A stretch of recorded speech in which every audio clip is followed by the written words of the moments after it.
kaburuji e demgal Pulaar e radio Jawol Saare. Musidɓe tedduɓe heten koɓe radio Jawol Saare on calminama to gonɗen no gonirɗon kala joni meftande men e kabaruji. Meftande men kabaruji jamma hannde jaatanen koye dendi Amatoure e kabaruji dowlaji dentuɗi e kabaruji international. Bandiraɓe sehlaɓe toɓe radio Jawol Saare jam hiire mon hannde ko aljuma 3 lewru juillet hitande ujunnaji ɗi nogas jeegom habaruji moɗon ɗemgal Pulaar gonɗen no joni ko waktu minuit ɗo e Cincinnati e wayno ko adi fof fata habaruji meɗen ko nguleki ne heewi e États-Unis nokkuji États-Unis fof ne nguli ɗum donc nguleki ne yetto hen hakke ne wona 35 degré Celsius fuɗɗima wadde mayɓe oɗo sa joni sukaɓe ene wonde mawɓe saabu nguleki hewde ne wayno ha hande kamɓe service to prix ko fate weeɓe mbaji yimɓe fof yo continue yarde ndiyam kadi yo ndeno wonde nokkuji ɗo ganduɗa ɓuɓri ala kadi so nde mbawi wonde surtout wonande mawɓe yonko keddo nokkuji men tawa ne jogui air condition.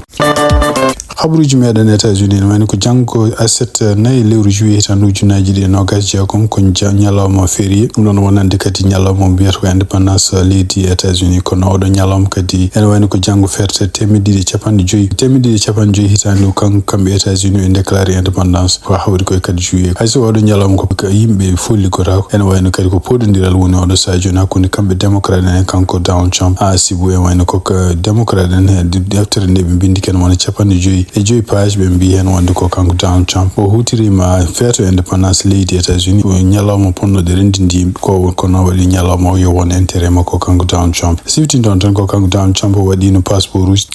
uji ɗi kadi ko o winniri ɗum ko hitande 250 ɗum noon ko manditare États-Unis kono o waɗi hen ko photo makko e nder kadi kalisaji ɗi o yamiri yo pewne taw ko kalisaji $100 photo makko woni hen ɗum ɗo fof ko manditare hitande 250 ɗum noon ko manditare États-Unis ko ɗum waɗi kamɓe démocrate en surtout wonde toon sous représentant ɓe bindi lettre mawɗo ɗum noon kene wona deftere yennudemo kanko Donald Trump kadi critique de wonde laamu makko ene wayno koko woƴata ko affaire inde muɗum yo yaltu kono woƴaka ko rendin américain ji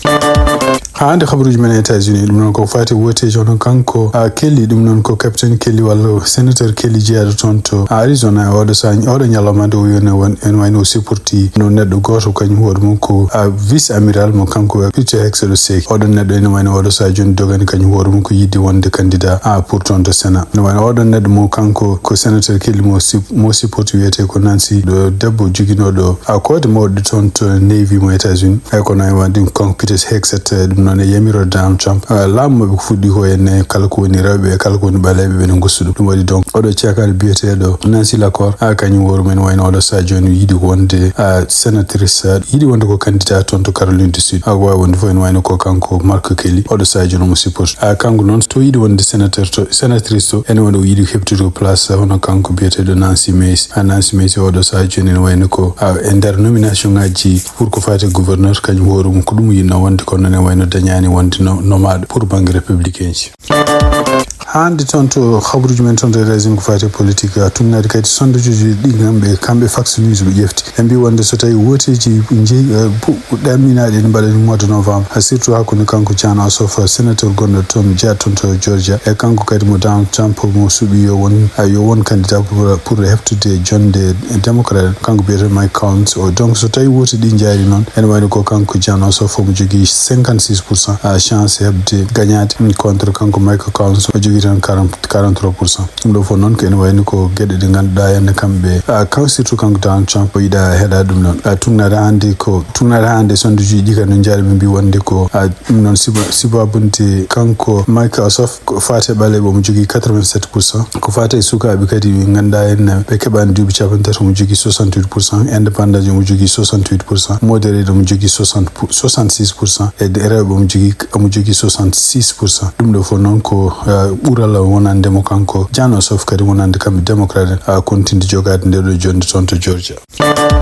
habaruji men international toon to Iran ene wayno ko ɓe goni hannde koye ganasi fuɗɗima toon oɗo ñalawma aljuma hannde wonande kanko gardinoɗo leydi ndi hono Ali Khomeini tugnade hannde habaruji jaltuɗo ene wayno ko ɓandu makko addama nokkuɗo ganduɗa yimɓe hewɓe ne mbawi rewɗo ne jeeni ene juula e makko walla no goyam tugnade kadi koɓe mbi wonde ken wayno ko hawnaki ganasi so juuta seeɗa sibabunde kamɓe koye mabɓe continue yidde teddindemo yidde kadi holludemo respect kanko Ali Khomeini siftindon tan kanko Ali Khomeini o maayi koye guerre kambe Israel e États-Unis ne be puddi ton to Iran de en wayno ko tugnade hande Iran ko hali ko en wayno ko kambe Israel na mbadi mo assassiné way wonde fo en wayno ko sibabunde guerre ko gusugol mudum awdo sadio en wayno ko kambe Iran na be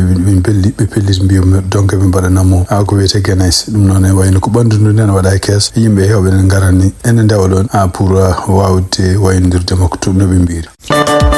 xabruji men tonto Ukraine tungna kadi ko yalti umma tonto Moscow no kambe Ukraine en wayno kadi o de jamma be no kambe ne jamma aljuma ha fa yaset kambe ne ko tourma be verlade bomboji tonto Russie adi no bomboji ne be kutire me hen batoji laade tokos de ko laade kadi ko laade hay gor wona nen kono ko laade balde dronaji ay kadi ko laade ne ganduda en tungna hande karalagal gumingal to États-Unis ko de don laade kadi ko dum woni ko États-Unis yidi hebde e kadi ko karalagal mabbe kambe Ukraine mahi dum don pour de don laade ne mbay wadde bomboji wala dronaji kewdi taw ala to de mbawa yaade e pamdi e kadi hay gor wona nen akadi ko drone kanyum horum ko wonde fofen wayno ko do sa joni kambe Ukraine ala to mbawa ni yettade verlade dronaji mabbe sibabunde o do technology donc jida tan ko yaata e mayo ko kadi be kutrima dronaji gojirde dewoje we dum non ko kambe be mbali ko wattade ton to Russie dum non siftin don ton ko nyande tuggi alarba jamma e tanma alhamis suba Russie na be kanyumen mbalno ko bombardude ton surtout ton to capital Ukraine Kiev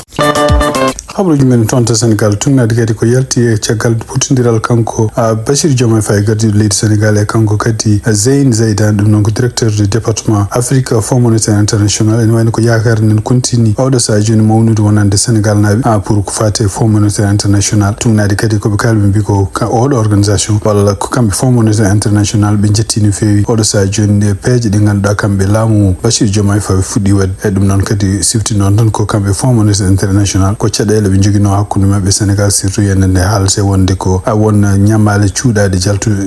jita dum non ummade e laamu kanko ancien président Macky Sall kono cagal de kanko ancien premier ministre Ousmane Sonko de haali wonde ko haaluji walono di fo haalirno dum tan ko wonde ko o ala no humpiti ko donc laabno en wayno ko do sa joni Fonds monétaire international den fuddo yatirde cagal e pour wiide wonde en woppa en fuddo o do sa joni gongdindi wonde ko en wayno ko kambe leydi Sénégal mbadi e furuji bawdo wonde fof pour bele be kebe nyamale mabbe ko wonde fo en wayno ko security ko gaten wayno ko kambe Sénégal be mbawi yobde kala ko nderno adum non ko wonande hakkunde mabbe kumnobe banque mondiale e hakkunde mabbe kadi Fonds monétaire international kono e wayno odo sa joni peji de be ndewi de kambe surtout laamu kesu ngada kanko Ahmed Amin o ardi en wayno ko kambe Fonds monétaire international belti en way wonde fo ko yakar mon won ton Sénégal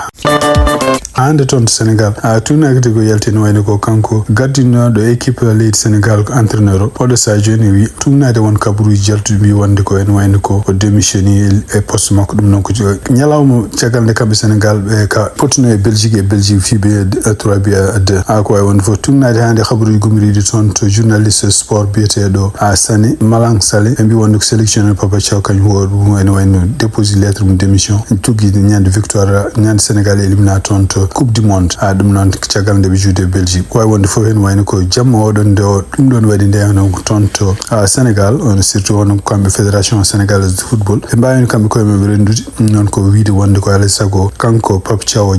jefte responsabilité makko donc wa démission des gardegol heblobe équipe Sénégal ko wonde fof hawruji jaltudi wala sa joni wiya wonde ko en wayno ko kanko Pape Thiaw démission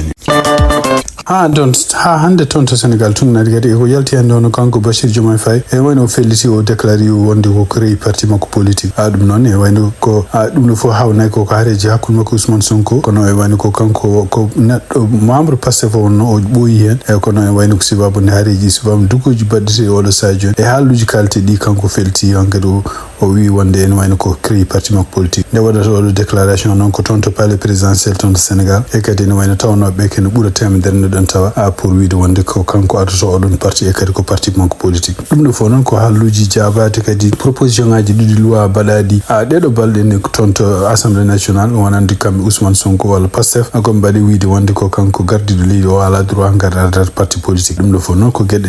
jabanode gila atan kono ne wayno ko do sa joni sibabunde kambe assemblée assemblée nationale bi kuccini ɗum ɗon ko hawnaki ko pour annima ɓe wonno ko bardema pour hoto jogade parti goɗɗo ko jiiɗa e Pastef wawi wonde fof déclaration mo waɗi hande ke ene wayno ko pellital manggal pour hollide wonde ke ene wayno hankkadi kanko yalte Pastef. musidɓe tedduɓe tenkoɓe radio sar ko ɗo tonggui meftande men e jamma hannde o en ñaguima joom jaam mo jaam woni jungo mum nde waɗante en jaam.